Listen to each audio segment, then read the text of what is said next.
அத்தியாயம் 63. ஆனா ஒண்ணு தந்தையே, வேணும்னா உங்களுக்காக ஒண்ணு மட்டும் செய்யறேன். சவால் விட்டது விட்டதுதான். சொன்ன நாள்ல கண்டிப்பா எனக்கும் சமரனுக்கும் நடுவுல போட்டி நடக்கும். ஒருவேளை அதுல சமரன் என்ன ஜெயிச்சிட்டான்னா அவன் என்ன சொன்னாலும் நான் செய்யறேன். அவன் எனக்கு என்ன தண்டனை கொடுத்தாலும் நான் ஏத்துக்கிறேன். அவனுக்கு ஒரு பணிப்பெண்ணா இருந்து காலம் பூரா பணிவிடை செய்ய கூட நான் தயாரா இருக்கேன். ஆனா என் தன்மானத்தை விட்டு இறங்கி போய் அவன் குடும்பத்துக்கிட்ட எல்லாம் என்னால மன்னிப்பு கேட்க முடியாது என்றாள் யவனிகா. மகளின் பிடிவாதத்தை பார்த்த பிரதாபகேசரிக்கு கோபம் பொங்கியது. அவன் கிட்ட தோத்து போய் ஒரு வேலைக்காரியா இருந்தாலும் இருப்ப, அவங்க குடும்பத்துக்கிட்ட மன்னிப்பு கேட்டு மனைவியா இருக்க மாட்டியா? மறுபடியும் மறுபடியும் தப்பு பண்ணாத யவனிகா. நீ பண்ற தப்புக்கெல்லாம் நீ மட்டுமே பலன் அனுபவிக்கிறது இல்ல, நாங்களும் சேர்ந்துதான் பாதிக்கப்படுறோம் என்று அவளை எச்சரித்தார். நான் முதல்ல தோத்தாதானே, அது மட்டும் ஒருபோதும் நடக்காது. அவனால கனவுல கூட என்னை ஜெயிக்க முடியாது. நம்ம வம்சத்துக்குன்னு சில சிறப்பு நுட்பங்கள் இருக்கு, அதெல்லாம் அவனுக்கு சுத்தமா தெரியவே தெரியாது. அது மட்டும் இல்ல, என் கூட புகழ்பெற்ற மருத்துவர் சாண்டில்யன் எனக்கு பக்கபலமா இருக்காரு. அந்த சமரன் ஒரு சாதாரண குறுநிலத்துக்கு வேணா இளவரசனா இருக்கலாம். ஆனா என்ன மாதிரி சிறப்பு நுட்பங்களை கத்துக்கணும்னா அவனுக்கு பல யுகங்கள் தேவைப்படும் என்று சொல்லிவிட்டு கேலியாக சிரித்தாள். யவனிகாவின் பேச்சை கேட்டு பிரதாபகேசரிக்கு கடும் கோபம் வந்துவிட்டது. எழுந்து மகளை 2 முறை அறைய வேண்டும் என்று தோன்றியது. உடனே எழுந்து நின்று கையை வேகமாக ஓங்கினார். அப்போது ஒரு குரல், வேண்டாம் பிரதாபகேசரி, அப்படி செய்யாதீங்க என்றது. சத்தத்தை நோக்கி திரும்பிய போது ஒரு முதியவர் கதவு வழியாக வருவதைக் கண்டார். அந்த மனிதரை பார்த்த பிரதாபகேசரியின் கோபம் யவனிகாவை விட்டு அந்த நபர் மீது திரும்பியது. இங்க நடக்கிற எல்லா குழப்பத்துக்கும் காரணமே நீங்க தான் அவ கூடவே இருந்து அவளை தவறான பாதையில வழி நடத்துறீங்க. சமரனுக்கும் யவனிகாவும் நடக்க இருந்த திருமணத்தை முறிச்சு வச்சதே நீங்க தான், எனக்கு நல்லாவே தெரியும் என்றார் பிரதாபகேசரி. வேண்டாம் பிரதாபகேசரி, வார்த்தையை பார்த்து பயன்படுத்து. நான் என்ன பண்ணேன்? நான் அவளுக்கு ஆலோசனை மட்டும்தான் சொன்னேன். மற்றபடி முடிவு எடுத்தது உங்க பொண்ணுதான். சொல்ல போனா இந்த முடிவு யவனிகாவோட குரு எடுத்த முடிவு. நீங்க திட்டணும்னா அவரை தான் திட்டணும் என்றார். யவனிகாவோட குரு எதுக்காக இப்படி ஒரு முடிவு எடுத்தாரு? இந்த போட்டியில மட்டும் நம்ம பொண்ணு தோத்து போயிட்டா காலம் முழுக்க அந்த குடும்பத்துக்கு அடிமையா இருக்க வேண்டியதா இருக்குமே. இதெல்லாம் அவர் யோசிக்கவே மாட்டாரா என்று நினைத்து வருந்தினார் பிரதாபகேசரி. கண்ணிமைக்கும் நேரத்தில் இவ்வளவு சக்தி வாய்ந்த மருமகனை தவறவிட்டதால் பிரதாபகேசரி மிகவும் கோபமடைந்தார். இதோ பாரு பிரதாபகேசரி, இப்ப எதுக்கு இந்த பேச்சு? இப்ப பேசிதான் என்ன ஆக போகுது? இந்த பிரச்சனை எல்லாம் நடந்து ரொம்ப காலம் ஆயிடுச்சு. காலம் கடந்து போச்சு பிரதாபா. இனிமே இதை நினைச்சு வருத்தப்பட்டு எந்த பிரயோஜனமும் இல்ல. சவால்ல இருந்து பின்வாங்கிறது ஒரு வீரனுக்கு அழகும் இல்ல. அதனால இந்த சவால்ல எப்படி ஜெயிக்கணும்னு தான் பார்க்கணுமே தவிர பின்வாங்க கூடாது. நீ நினைக்கிற மாதிரி இனிமே யவனிகா அவங்க கிட்ட மன்னிப்பு கேட்டாலும் கூட அவங்களுக்கு நடுவுல இருக்கிற உறவு பழைய மாதிரி சுமூகமாய் இருக்காது. அதனால அங்க போய் அவமானப்படுறதுல எந்த அர்த்தமும் இல்ல. இப்போ நீங்க போய் மன்னிப்பு கேட்டா கூட என்ன சொல்லுவாங்க தெரியுமா? சமரன் சக்தி வாய்ந்தவன் ஆயிட்டான், அதனாலதான் மன்னிப்பு கேட்டு ஒட்டிக்க பாக்குறாங்கன்னு பேசுவாங்க. இதெல்லாம் நமக்கு தேவைதானா சொல்லு? நீ எதுக்கு இப்போ கவலைப்படுற? நம்ம பக்கம்தான் சாண்டில்யன் இருக்காரே. அதோட யவனிகா தொடர்ந்து பயிற்சி பண்ணிட்டே தான் இருக்கா. அதனால கனவுல கூட அந்த சமரனால நம்ம யவனிகாவை ஜெயிக்கவே முடியாது. நீ தைரியமா இரு. அந்த அரண்மனையோட பணிப்பெண்ணாகிற நிலைமையெல்லாம் கண்டிப்பா நம்ம பொண்ணுக்கு வராது என்றார் அந்த முதியவர். மருந்தை பற்றி கேட்டதும் பிரதாபகேசரியின் உள்ளத்தில் ஒரு கேள்வி எழுந்தது. சாண்டில்யம் பத்தி சொன்னதும் எனக்கு ஒரு விஷயம் ஞாபகத்துக்கு வருது. அவர் அப்படி என்ன மருந்து தான் செய்யறாரு? அதை பத்தி ஏன் எதுவுமே சொல்ல மாட்டீங்க என்றார். அது ராஜ ரகசியம், உங்ககிட்ட சொல்ல முடியாது. ஆனா ஒரு விஷயம் சொல்றேன். கடந்த ஆண்டு சாண்டில்யன் மூலிகை எடுத்துக்கிறதுக்காக மலைக்கு போனப்போ தவறுதலா தயாரிச்ச மருந்து தான் அது. அது ஒரு பழங்கால மருத்துவம்னு நினைக்கிறேன். ஆனா அந்த மருந்து ரொம்ப ரொம்ப பயனுள்ளதா இருக்கும். அது கொஞ்சம் தாமதமா தான் வேலை செய்யும், ஆனா நல்ல பலன் தரும். அதோட விளைவை பார்க்கணும்னா கொஞ்ச நாள் பொறுமையா காத்திருக்கணும். அதை தவிர அந்த மருந்தை பத்தி வேற எதுவும் சொல்ல முடியாது என்றார் அந்த முதியவர். பிரதாபகேசரி யவனிகாவை பார்த்தார். அவளுடைய பிடிவாதம் அவள் முகத்தில் தெளிவாக தெரிந்தது. நான் சொல்ல வேண்டியதை சொல்லிட்டேன் யவனிகா. இனி நீ என்ன நினைக்கிறியோ அதை செய். எப்படியோ நம்ம குடும்பத்துக்கு கெட்ட பேர் வாங்கி தரணும்னு முடிவு பண்ணிட்ட. அதனால நீ நினைக்கிறத தாராளமா செய். போட்டியில நீ ஜெயிச்சாலும் தோத்தாலும் அதோட விளைவு உனக்கு சிறப்பான விளைவா இருக்க போறதில்ல. அதை மட்டும் மறந்துடாத. அதன் பிறகு அந்த முதியவரை கோபமாக ஒரு பார்வை பார்த்துவிட்டு அங்கிருந்து வெளியேறினார். அவர் சென்ற பிறகு அந்த முதியவர் யவனிகாவை பார்த்து, யவனிகா, உண்மையை சொல்லணும்னா அந்த பையன் நாளுக்கு நாள் பலசாலியா மாறிட்டே வரான். நீ அந்த பையனை தோக்கடிக்கிறதுல உறுதியா இருக்கியா? உன்னால் அவனை தோக்கடிக்க முடியும் தானே என்று கேட்டார். உடனே யவனிகா எரிச்சலோடு அவரிடம், நீங்க எப்படி என்கிட்ட அப்படி கேட்கலாம்? இதுல யோசிக்க எதுவுமே இல்லை. நான் கண்டிப்பா அவனை தோக்கடிக்க தான் போறேன். ஆனா நீங்க இப்படி எதிர்மறையா பேசுறது தான் எனக்கு ரொம்ப சங்கடமா இருக்கு என்றாள் யவனிகா. கோவப்படாத யவனிகா, ஏன்னு சொல்ல தெரியல. ஆனா எனக்கும் அந்த பையனை நினைச்சா கொஞ்சம் பயமா தான் இருக்கு என்றார்.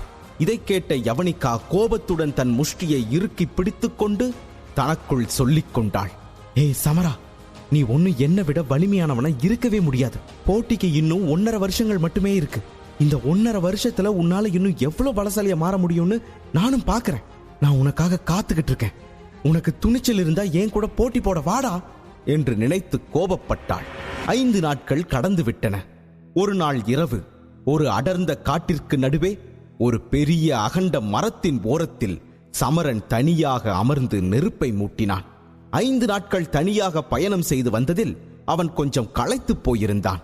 தீ மெல்ல மெல்ல கொழுந்து விட்டு எரியத் தொடங்கியிருந்தது. அவன் மோதிரத்தை தேய்த்து, குருவே, நீங்க சொன்ன வழியில நான் வந்துட்டே இருக்கேன். இப்போ நாம எங்க இருக்கோன்னு கொஞ்சம் சொல்றீங்களா குருவே? எனக்கு இது எந்த இடம்னு கூட சரியா தெரியல என்றான் சமரன். சமரன் இந்த கேள்வியை கேட்டவுடன் அவன் கையில் இருந்த மோதிரத்திலிருந்து அந்த குரல் வந்தது. நாம இப்போ மாய விலங்கு காட்டுக்குள்ளே இருக்கோம் என்றார் குரு வருணமித்திரர். இதை கேட்டு அதிர்ச்சி அடைந்த சமரன் மோதிரத்தை பார்த்து, அப்படின்னா நம்ம ரொம்ப தூரம் வந்துட்டோமா? ஆனா இங்க வர்றதுக்கு ஒரு குறுக்கு வழி கூட இருக்குல்ல குருவே? அப்படி வராம எதுக்காக சுத்தி வளைச்சு இவ்வளவு தூரம் நடக்க வச்சீங்க என்றான் சமரன். இங்க வர்றதுக்கு குறுக்கு வழி எல்லாம் கிடையாது சமரா. நீ சொல்ற பகுதி மேற்குல தான் இருக்கு. ஆனா நாம இப்போ கிழக்குல இருக்கோம். இதுக்கு குறுக்கு வழி எல்லாம் கிடையாது சமரா. அடுத்தபடியா நாம புலி பாலைவனத்துக்கு போயாகணும். அங்கதான் நம்ம அடுத்த கட்ட பயிற்சி தொடரும் என்றார். வருணமித்திரரின் வார்த்தைகளை கேட்ட சமரன் புன்னகைத்தான். மந்திர விலங்குகள் நிறைந்த கிழக்கு பகுதிக்கு வருணமித்திரர் தன்னை அழைத்துச் செல்வார் என்று அவன் எதிர்பார்க்கவில்லை. எனவே அவன், குருவே, மாயாஜால விலங்குகள் நிறைந்த இந்த பகுதி ரொம்ப ரொம்ப ஆபத்தானதுன்னு நான் கேள்விப்பட்டிருக்கேன். அது உங்களுக்கு தெரியாதா? என்னால கொஞ்சம் கொஞ்சம் சமாளிக்க முடியும். ஆனா என்னால இந்த பகுதியை கடக்க முடியாதுன்னு தோணுது குருவே. என்னை இங்க எதுக்காக கூட்டிட்டு வந்தீங்க? நீங்க என்ன நல்லா மாட்டி விட்டுட்டீங்களே என்றான் சமரன். இந்த பூமியில முடியாதுன்னு எதுவுமே இல்ல சமரா. ஒரே ஒரு விஷயத்தை மட்டும் மனசுல வச்சுக்கோ. எந்த அளவுக்கு ஆபத்துகளை சந்திக்கிறியோ அந்த அளவுக்கு பலனும் அதிகமா இருக்கும். நீ அந்த அளவுக்கு மேலும் மேலும் பலசாலியா தான் ஆவ. நீ இந்த பகுதியை கடந்து திறமையான பதவியை பெறணுங்கிறது தான் என்னோட எண்ணம். அதனாலதான் உன்னை இங்க அழைச்சிட்டு வந்த என்றார் வருணமித்திரர். ஐயோ குருவே, அப்படின்னா 1 வருஷமும் நான் இந்த ஆபத்துகளோட தான் போராடணுமா என்றான் சமரன். அவன் சீக்கிரம் வீட்டிற்கு திரும்பிச் செல்ல விரும்பினான்.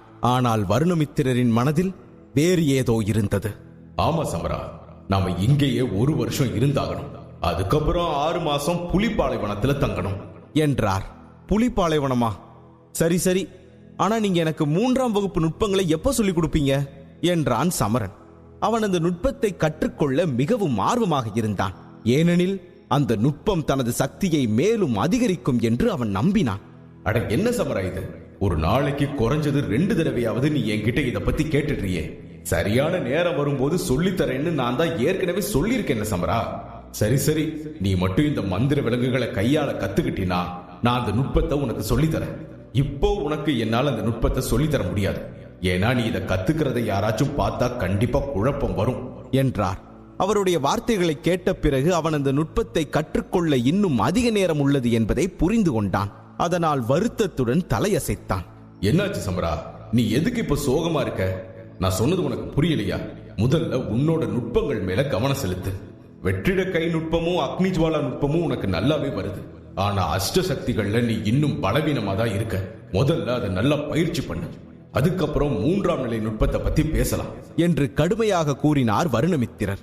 வருணமித்திரர் திட்டியதால் சமரனுக்கு சற்று கோபம் வந்து அவன் கிண்டலாக அவரிடம், அஷ்டசக்திகள் பலவீனமா இருக்கா? நீங்க எதை வச்சு அப்படி சொல்றீங்க குருவே? கடைசியான அந்த சக்தியை விக்ரமார்ஜுனன் மேலதான் செலுத்தினேன். அவன் இப்ப எப்படி இருக்கான்னு உங்களுக்கே தெரியும்ல. கை உடைஞ்சு படுத்த படுக்கையா கிடக்குறான். அது மட்டும் இல்ல, காலம் முழுக்க அவன் கை அப்படியே தான் இருக்க போகுது.